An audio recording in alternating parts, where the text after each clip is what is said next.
Well, hello and welcome, guys, to the Improvement Season podcast. Yes, it is me for the first time introducing the episode again, not Steve. Yeah, I'm not the best at this, but Steve backed me to, like, on his knees. So, before we dive into the episode, Steve, how are you doing? I am good. Yeah, no complaints over here. This is my last day of the mini cut, and then I go, which is crazy. Like, when I was in the first week of the mini cut, I was like, oh, this is going to be so long. And now it's like the last day and it's like, whoa, that went quick. So now I'm doing well. How are you? I'm fine. I'm a little bit sleep deprived. Last week was a little bit stressful overall. Had my last exam, which went terrible, like really so awful. But it's all right. I mean, it was an oral exam, which didn't count that much. So I'm done with that one now. That chapter is kind of closed. I'm just waiting for my diploma now. And other than that, yeah. I'm actually really well, and the diet is going well finally again, so can't complain. Have you been weighing in this week? Do you know what you're down? No, I haven't, but I can tell for sure that I lost a significant amount. Of course, a lot is water weight, glycogen and stuff like that, but I can tell for sure just from the looks. And also, I don't know how it is with you, but after years of dieting and going through different phases of gaining weight, losing weight, you can sometimes really feel it, right? That you are just immediately a little bit lighter. I don't know. Have you ever experienced something like that? Especially you with your edema and stuff? Definitely, yeah. I can wake up and know, like, I don't know how else to put it, but like I'm feeling dry today. Like everything's just tight. It feels good. And then, yeah, you can see it in the mirror. And you don't necessarily even weigh less. Just everything's just formed much better. Actually, this is kind of unrelated, but a bit related. And like I always think about that when people are doing comp prep. Like the majority of the time, your actual cortisol levels are pretty damn high because you're super lean and you're dieting. And so you're going to be holding on to water. Like you're never going to look your crispest. So to actually look really crisp is like... That's why that's part of the peak is just dropping that stress. Anyway, that was a complete side tangent. No, but you brought up a good point because you had your blood tests done, right? Over at Medichecks. Yeah, Medichecks. So can you elaborate on this one? So Medichecks are like a service where you can either go into a clinic if there's one local, but it's kind of convenient just to get them to send out a package. And what you do is they send over some, like you prick your fingers and then you squeeze the blood from the fingertip into like these little capsules. How did it go for you? So there's a technique to it. There's definitely a technique to it. You need to actually use two hands, prick one, and then have the other one like down. So the blood's down, and then you're squeezing and like massaging the blood out. But for my first time, I was using the same hand and like trying to massage it like this, and it was just... It just barely any blood was coming out, and then I had to like dab it and stuff. And so actually that sample, it was invalid. I have to do that one again, but I got a good amount of results and I got it down for the second sample. So yeah, you just feel, it's not a lot of blood that they take at all from the finger prick. And I was actually surprised how easy it was once I had that technique. Apparently it's very common for people to fuck that up. So then you send it back to them and then they analyze the results. I think they actually have a doctor who goes over it and gives you a breakdown on where everything is, and then some suggestions if something's low or something's high. So mine came back, and there was a few things I was looking out for. So I was looking at, I think it's interesting to see my morning waking insulin levels just to see what they were, but obviously it's a very acute thing. But my HbA1c, I think it's called, which is that more basically like a long-term insulin sensitivity response. And I was in the range for that, but at the higher end. So that gives me that indication that this mini cut will bring me back low, like to the more of the middle end of that, because it looks over, I forget how many months that's kind of a measure of. So that was interesting. And it made me realize that, yeah, the mini cut actually was like a good idea in that regard, because if I just kept massing, I would have got out of that range, and that would have been where things like the partitioning ratio would have really gone a little bit out of whack. So that was quite nice to see. Then my vitamin B12, no idea. That was miles high. I wonder if, I think that might be one that is fat soluble, so you can have too much of it and you can kind of overdose on it. I only wonder if it's all the fortified cereals I had been having when I was massing. Or all the Monster energy drinks. I actually don't have many of those, but I did recently have a lot of those. So it could have been related to that. That's very interesting, because on Body Power, I had like... actually, I've been having, like, I got a load of free ones of this one called Bang. It probably did have high levels of like vitamin B12 or something. My multivitamin has a small amount in there. Well, I say small amount. It has way over your RDA, or recommended amount, but it's not crazy. But anyway, that was high. So, and then my testosterone was right at the low end, and he did send me some links, like articles for low testosterone, and you do need to get it regularly checked to see whether it is actually low or if it was just like a one-off, like, freak one.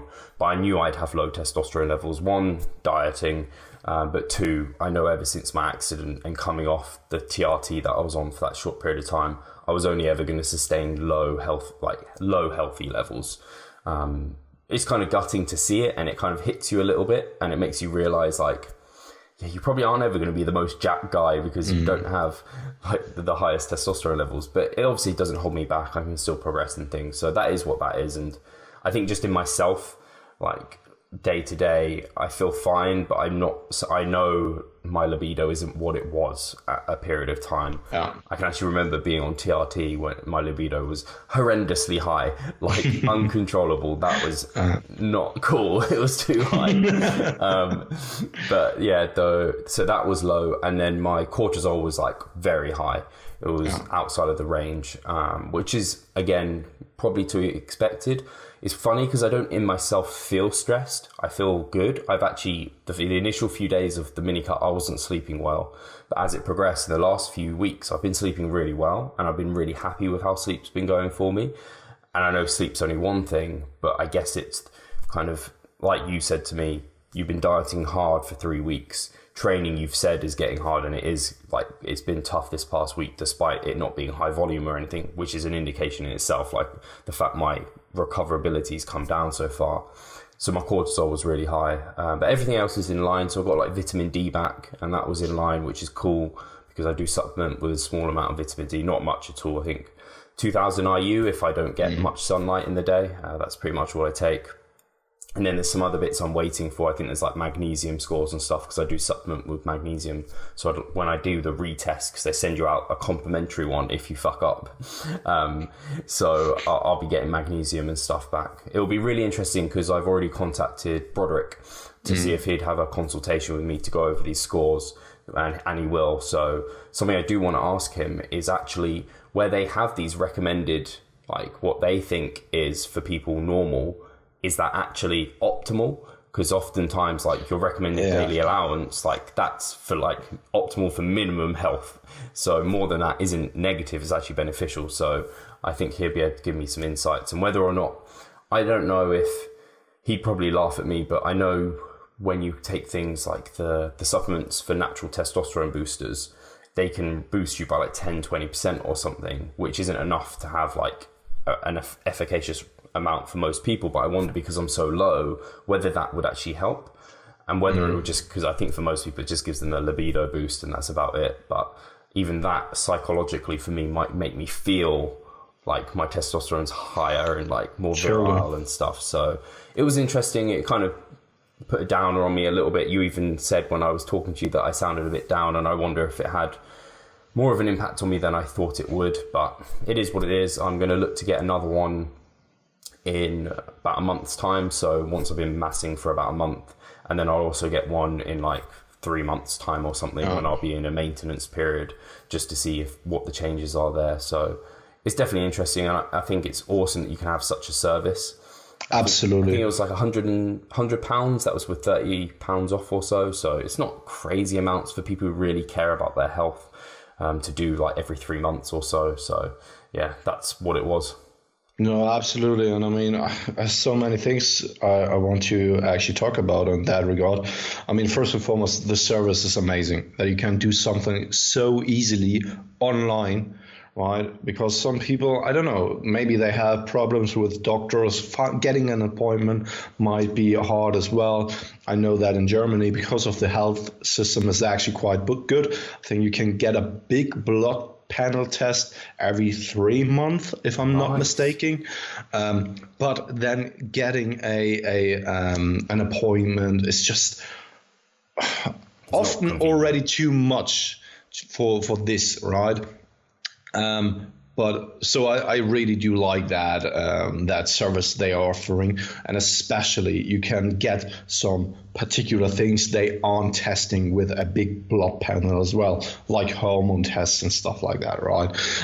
Because this is an extra service for the blood panel tests and stuff, and only there. I think at least I can only speak for the health system in Germany, and even there I'm not completely certain, but only if there's an indicator of that there might be something wrong, then they test on these hormone things and stuff, right? But yeah, I mean, other than that, you already mentioned that you are dieting, right? Mini cut, which is highly more stressful than a conservative cut. Then you were overreaching. Not that you wanted to overreach, but it just happened, as you told me. Though these two things in and for itself are already such a high stressor, right? And more so than with the high cortisol levels that can suppress your hormone production and stuff. This is what happened to me back in the days with the secondary hypogonadism. Sleep deprivation, high stress levels, which then caused this vicious cycle, which then suppressed the hormones in your system, right? Keep that in mind always. And I think it will change when you come back at either maintenance level or a surplus. And also keep in mind that something like hormone fluctuations throughout the day are normal as well. It could potentially be that it was like 1-2 hours after your training session, you pricked your finger, your test levels were low or something. I just know they recommend, and I did do it first thing in the morning. So okay. Yeah, otherwise, like you said, they did say, actually it said on there, because about the cortisol, it was like if this was like near a training session or something, that could have impacted it. Okay. Trained. So no, first thing in the morning, so it shouldn't have been impacted by that. But I agree with your comment. Sorry. No, and maybe, I don't know if the acute cortisol increase just by pricking your finger might have an impact as well. Right, I don't know. These are all theories, and I think that too much emphasis on one single test, you shouldn't always bring it out in there. I see it all the time when people post in our Facebook group, for example, okay, my test levels came back low.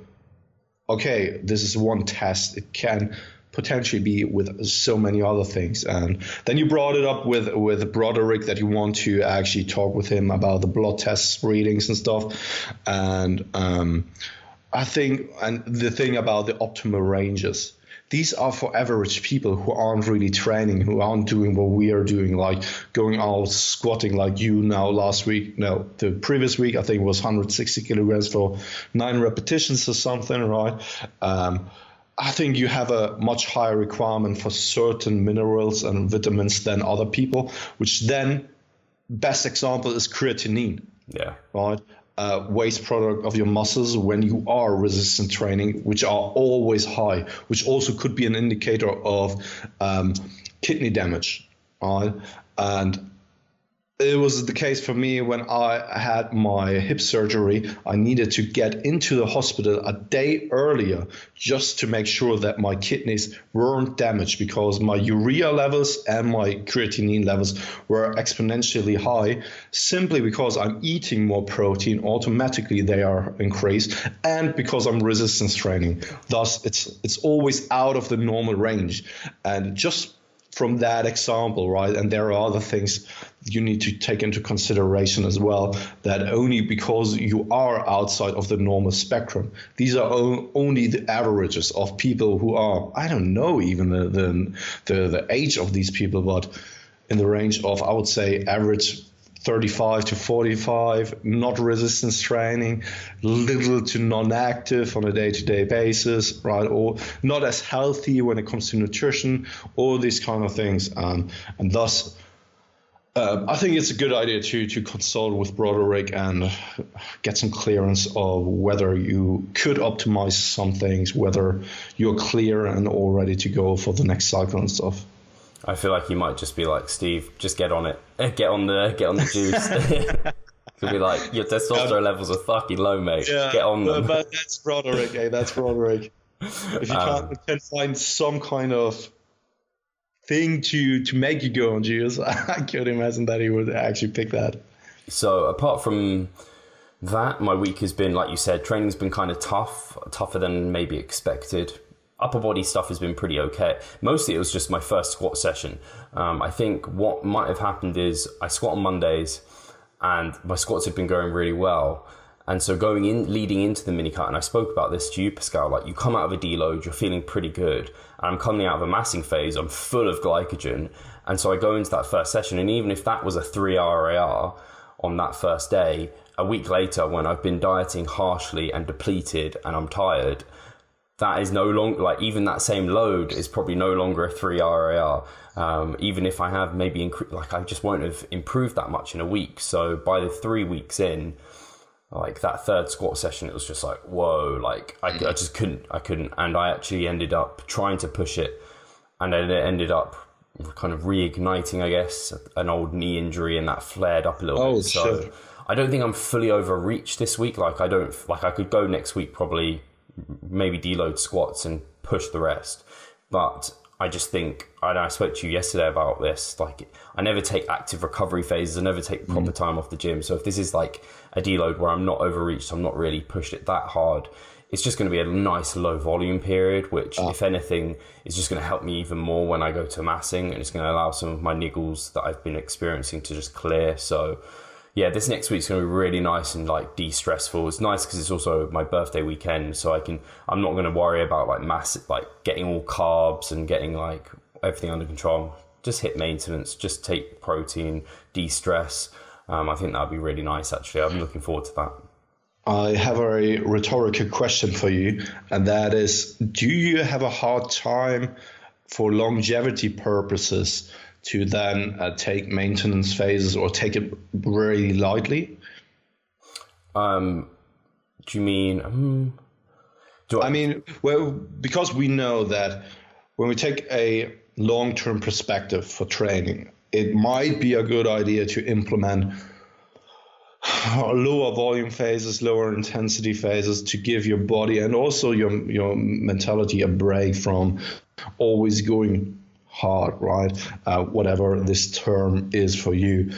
But also in regards to nutrition, sometimes a more flexible approach, we don't really have to stress too much about it, might be a good idea. But I know for a fact from you, but also from my end, that I still have a hard time to accept really going lighter and also reducing the volume by a significant amount to give the body the real break.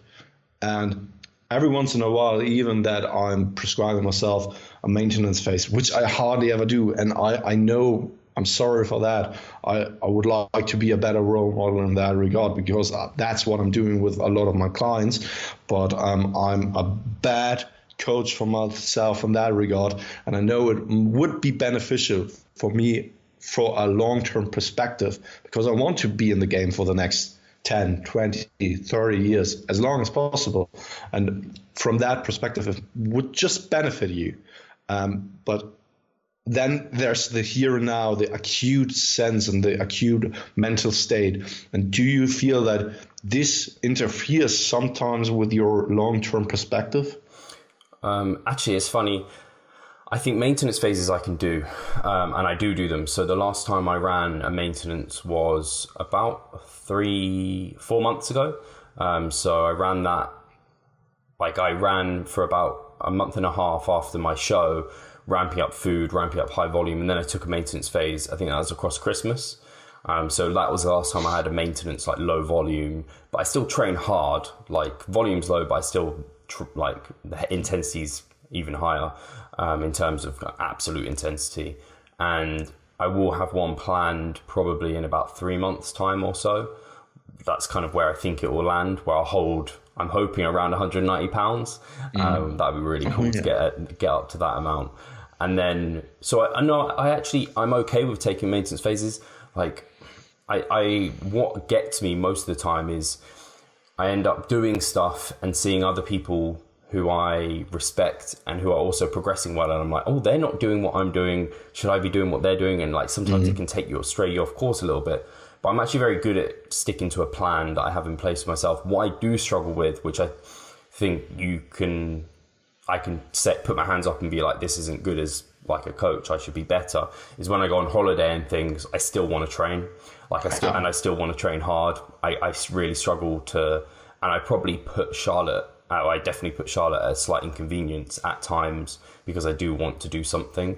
And I think that is a psychological attachment to feeling like I need to have done something.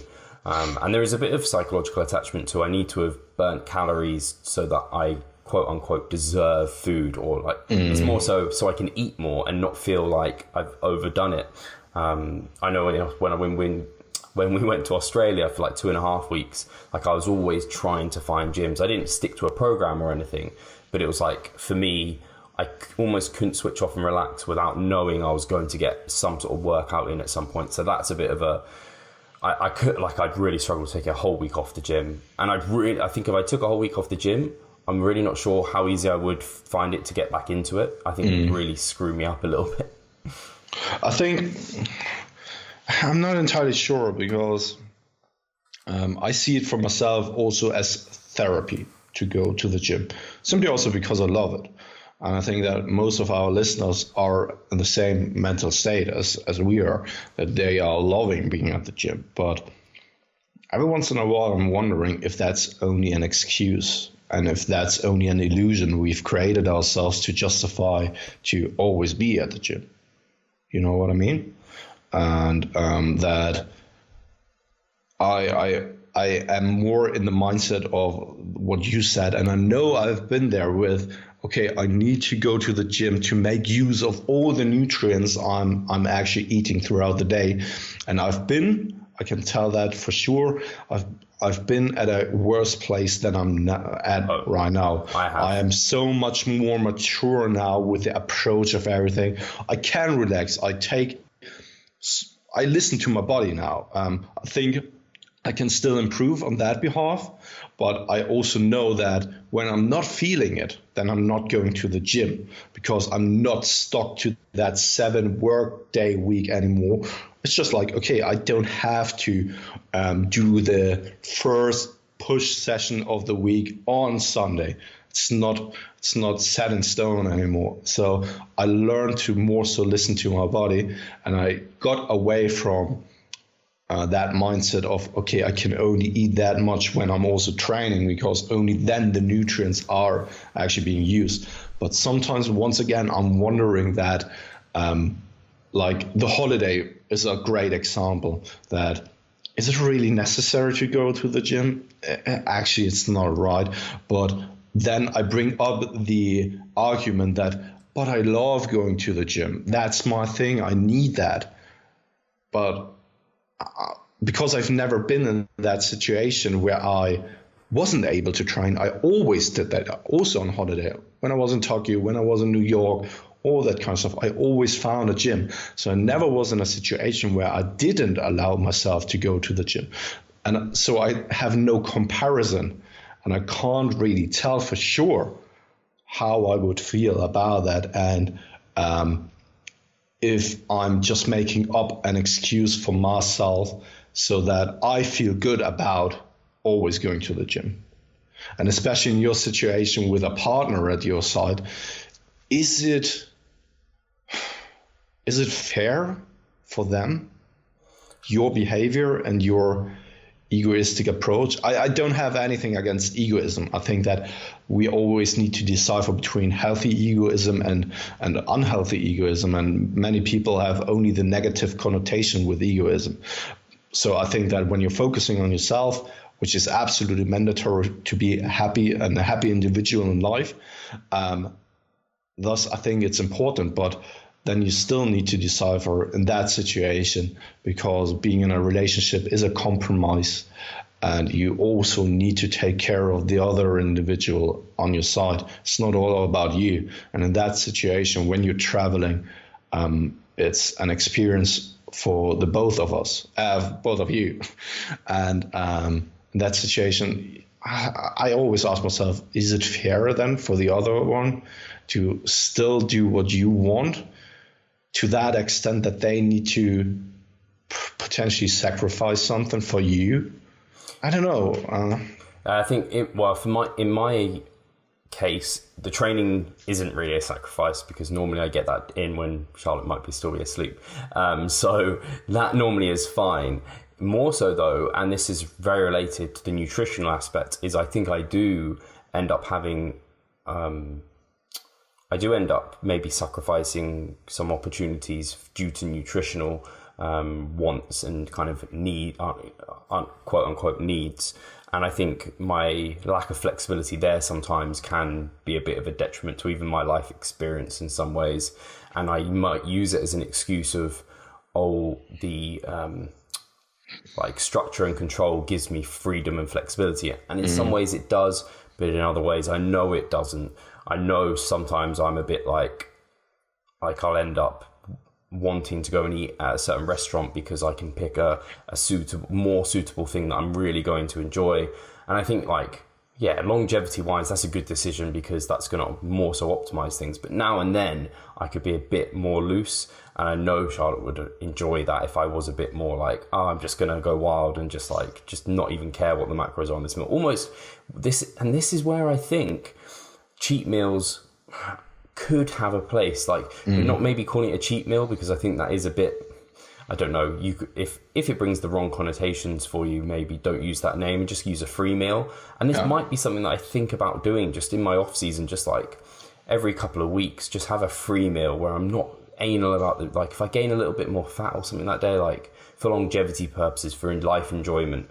I think there is a great position to try and be optimal all the time and be the best bodybuilder you can be in all of this thing. But like everyone always says, even if you're a professional natural bodybuilder, you're not going to be making a living from this, and it's not your life. There's a lot more to life. So I feel like I would benefit from being more flexible in that regard. I don't want the people to get me wrong or get a wrong impression of me, because I'm the same as you, Steve. I'm absolutely picky about it. I never allowed myself to do compromises for others. And I know that's not the best thing, but I think it's important for you to self-reflect upon your behavior and what you're doing and the approach you're living and stuff like that.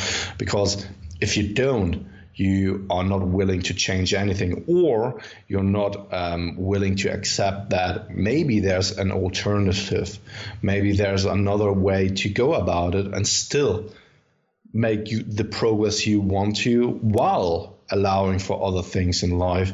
And that's why these questions always run through my head.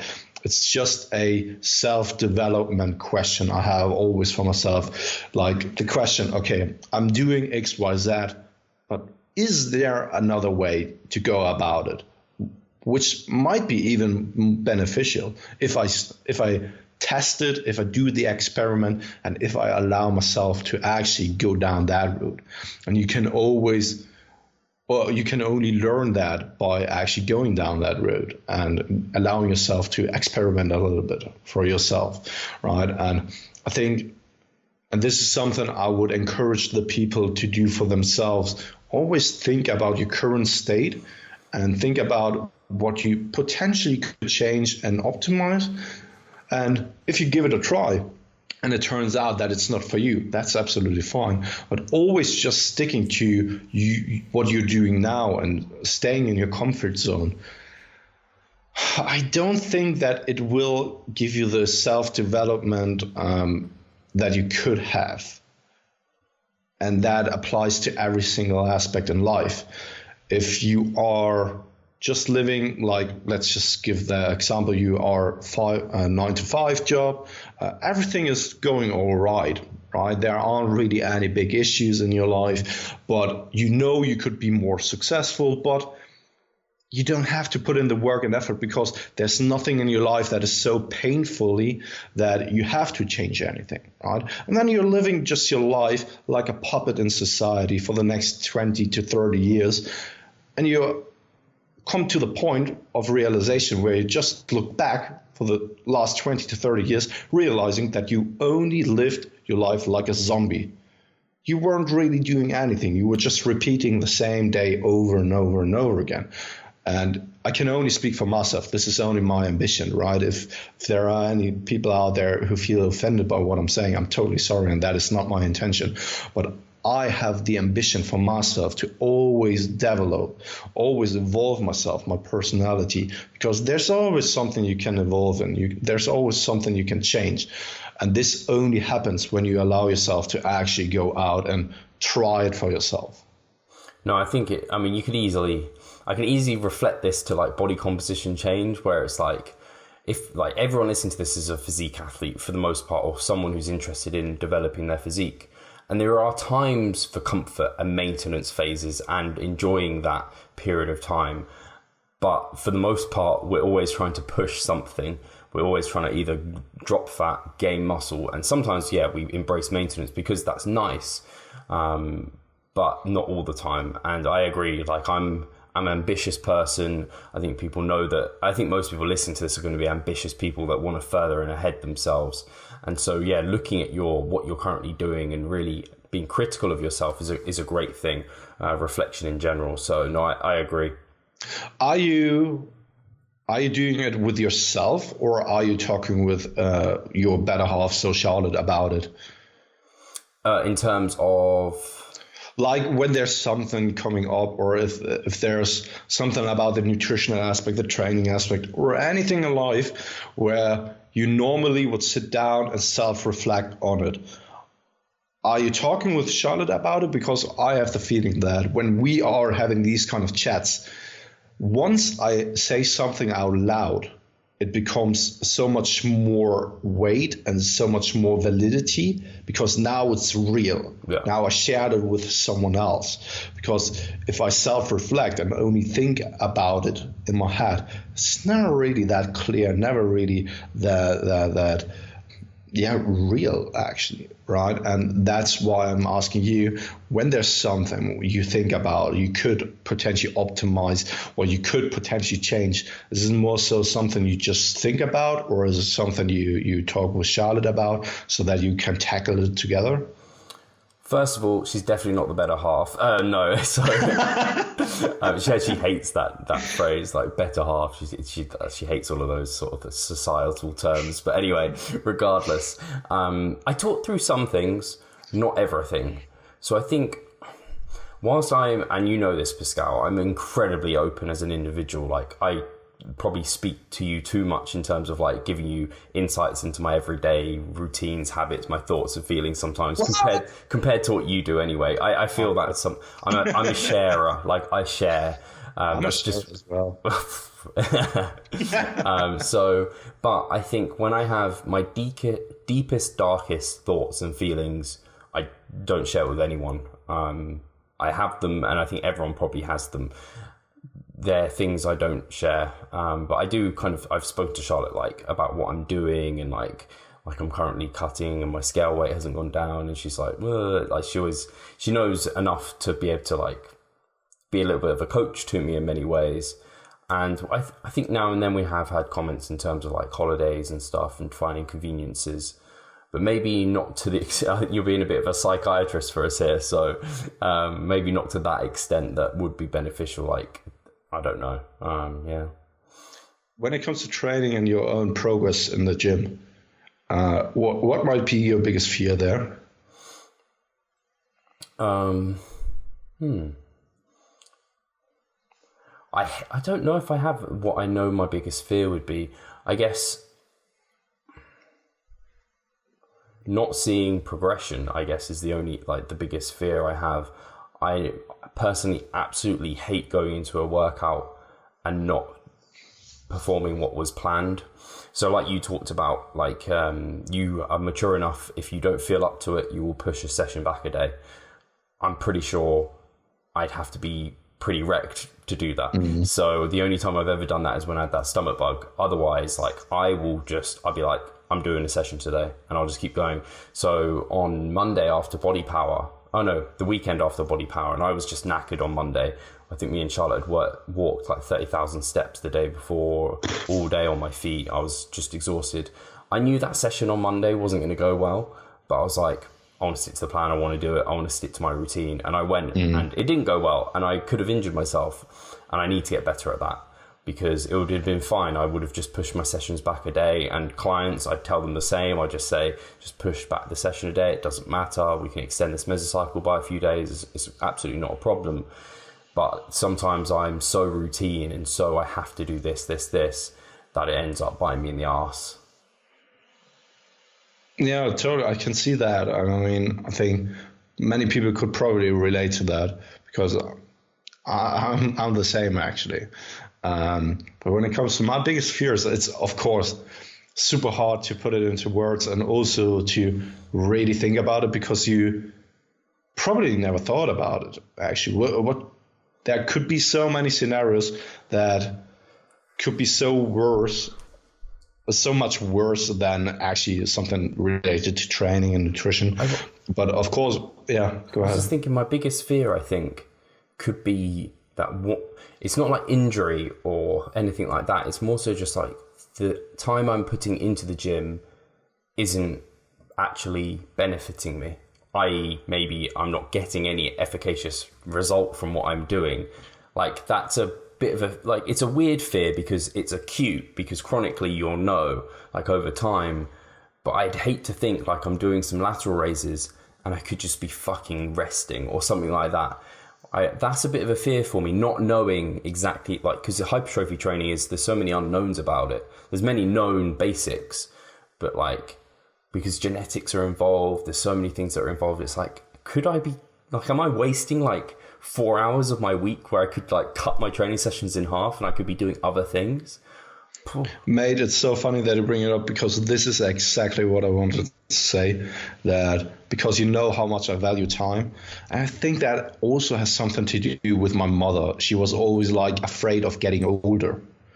And I think that this is where subconsciously I was valuing time so much more. And then, of course, with my development and over time, I learned to value time just for myself, because something like money always comes and goes, but money you can't earn and you will never get it back and stuff. And it's the same fear I have, that all the time I'm investing, it's just like maybe a waste, which it isn't, because we know that no matter what you're doing, you will always take something away from that. And especially when you're self-conscious about what you're doing, that you are going in with a certain intention, you are going through the movements with certain intentions, and when you then don't get to the goal you desired, that's a different story, right? But so yes, it's never wasted, but on the other hand, it's like the overall thing that you aren't really reaping the rewards you would like to actually get from the entire thing, that you are striving for something and you will never get there, which once again, on the other hand, is actually the thing that is normal for everyone. Yeah. Because when we talk about something like genetic potential, I once heard Greg Knuckles talk about that he has a theory that there isn't a genetic potential. The only thing that is limiting us for actually getting bigger and bigger and bigger is time and age. Because at some point, something like sarcoplasm is taking place, and the degradation of cells in your system is taking place. And that age and time is actually the limiting factor, and not your genetic potential. That if we had all the time in the world, that potentially we could grow all the time. We will probably never know, not in our lifetime, potentially when people live up to 200 years. I don't know if that's ever going to happen, but if, then potentially there's something to it. But I like that theory, right? And once again, totally, and that my mindset is limiting myself in achieving actually what I would like to. and that I set unrealistic goals for myself. No, I like that. I also like that idea of, I don't like pigeonholing people into areas of like, you're a novice, you're intermediate, you're advanced, so you should only be able to progress at this rate. You should only be able to grow muscle at this rate. I don't really like those. I like the idea of there not being a limit, and it kind of being, you just look at how much you're growing now, because every single year I train better. I know more with nutrition and training. So it's kind of like, well, that amount of extra knowledge could allow for those extra gains in muscle potentially. So my actual muscle rate gain could be fairly linear, just because I was fucking up so much, and then I'm getting everything so much better and more right. But I have to get so much better and more right as you get more progressive. It's funny, actually, I bumped into an old friend at the weekend and at Body Power, and he recently started steroids, and he was huge. And he was like, it's crazy, because you basically are like a novice, but who knows everything? Like, you know how to train and lift, and like, he's a smart guy, and he's exploded. Like, in a matter of months, he's grown so much. So it's crazy to think about that. It's very interesting. But yeah, I think a lot of people have that fear where they may, and I think that's why people are really invested in it, really try and look to optimize, because we want to make sure what we're doing is working. And I think that's where a coach can really help, because we just give our clients perspective. We make sure they get that big 90% of the stuff is just getting the basics correct, and moving things forward from there. And I think this is where I think both of us could probably benefit from a coach, is just to have someone to be like, stop fucking worrying, just like keep going. Not that I end up worrying too much, because I think part of it is just embracing and enjoying. We both enjoy the gym and enjoy the time there, but like we said, it's our therapy in that way. Yeah, but I'm not really. I learned to not overthink things, but more so trust the process.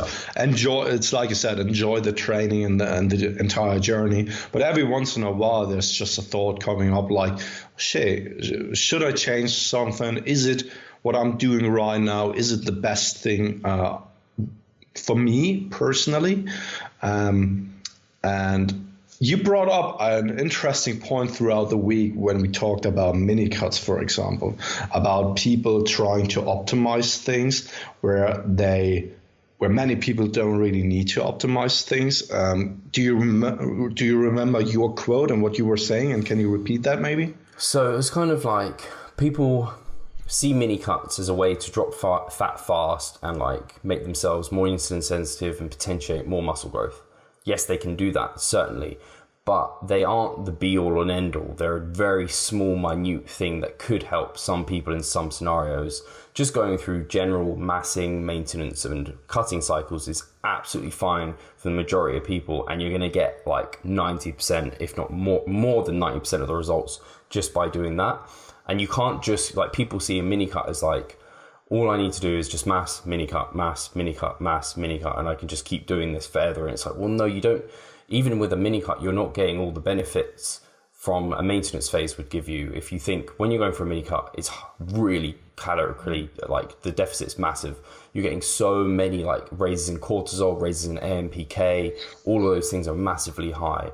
And the training volume isn't like maintenance volumes, it's not really low. So you're not really bringing that down by a great extent either. So you're still like not as sensitive to training volume as you would be when you come out of maintenance phase. A maintenance phase is getting you eating in a state where you're not raising catabolic hormones, where you're really allowing the body to settle in, training volume's really low. So that's going to give you a load of bang for your buck. So I just see people then go through these mini cuts and dropping them in inappropriately and doing them not in a very well thought out manner, and actually potentially harming progress when they could have just taken what on paper would look like the easier option of just the general cycles that most bodybuilders go through. And most people just don't need to worry about doing a mini cut. They're needlessly restrictive and hard. Like doing an actual like 9 to 5 office job where you're then working overtime or something, like to be in a big calorie deficit for that's hard. Like you don't need to put yourself through that. It's just not warranted. If you're not like, this isn't your be all and end all. So that was kind of, did I touch on what I brought up? Yeah, totally. I mean, on the mini cut aspect, we should do an episode in the future, because we both have our pieces to say on that one, and which is more so controversial to what we are or have been promoting in the past. And I think that we should save it for another episode, because that is just a topic in and for itself. But yeah, totally, you touched on the optimization kind of thing, that many people try to squeeze out the last 2 to 5%, which I would even say for 95% or 99% of the people, it's not really necessary and validated. If you want to be the next Mr. Olympia, yes, totally, right? Then try to optimize everything and have everything nailed. But other than that, if these optimizations come for the sacrifice of something else in life and your life quality, I don't think that it's validated. And the same applies to something like training volume. Yeah. I think even Mike Israetel said it once, that the jump from doing the required amount of volume up to the, I don't know, MOV or something, gives you maybe like 1 to 5% more gains, but it takes so much more on your system, on the fatigue and stuff like that. And for some people, it's not required, nor is it validated to push that far, especially for people who only want to look good. Thus, I think that maybe it's absolutely all right to just do a 4-day split, upper, lower, set numbers depending, of course, on the exercise, but something in the range of 8 to maybe 15, maybe up to 20, depending on the exercise. Once again, that is absolutely all right for many, many people, and they will make 90% of all the gains in their lifetime. And only then pushing it up to the maximum recoverable volume every once in a while will give you like a marginal amount, but it comes at a cost. And this is only then for the people who really want to squeeze everything out of their gains and their potential. And this applies to so many things in regards to the optimization of your training and nutrition. For some, it's simply not worth it. Yes, you can then always bring up the argument, yeah, but I want to optimize everything. But think about what is required from you and what comes with the optimization. And most of the time, it is like life quality, something like taking care of your nutrition to the T.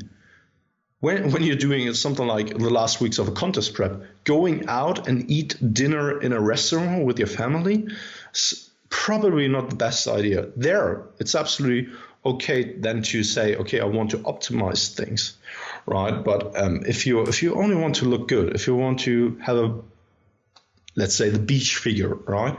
You don't really need to sacrifice these things, or you don't really be Tupperware Tony, or take certain supplements with which then, I don't know, you pay like $100 per month for supplements or something, which you could easily spend for taking your girlfriend out for dinner or buying yourself some, I don't know, socks. I always bring up socks because you can't ever have enough socks. But things like these, right? And optimization comes always at the cost of something else. Yeah. And you need to think about if that's really worth it. And I don't think that many people do. Yeah, I think just having a thought of the cost-benefit analysis for your decisions is just so important. And you're completely right. Mike has definitely said that, where it's just like, even he wouldn't necessarily recommend, unless you're very advanced, like pushing to MRV frequently, because it's just not required. It's only really required of those who have to optimize everything to see efficacious results. So like, if you are super, like quite advanced, you do want to get your nutritional timing on point. You do want to get your working up to your MRV. You do want to get all of those tiny details. You do want to use mini cuts in the right way. But that's so like, you don't have to use all of those tools until you get there. And then if you want to progress from there, then you would need to use them.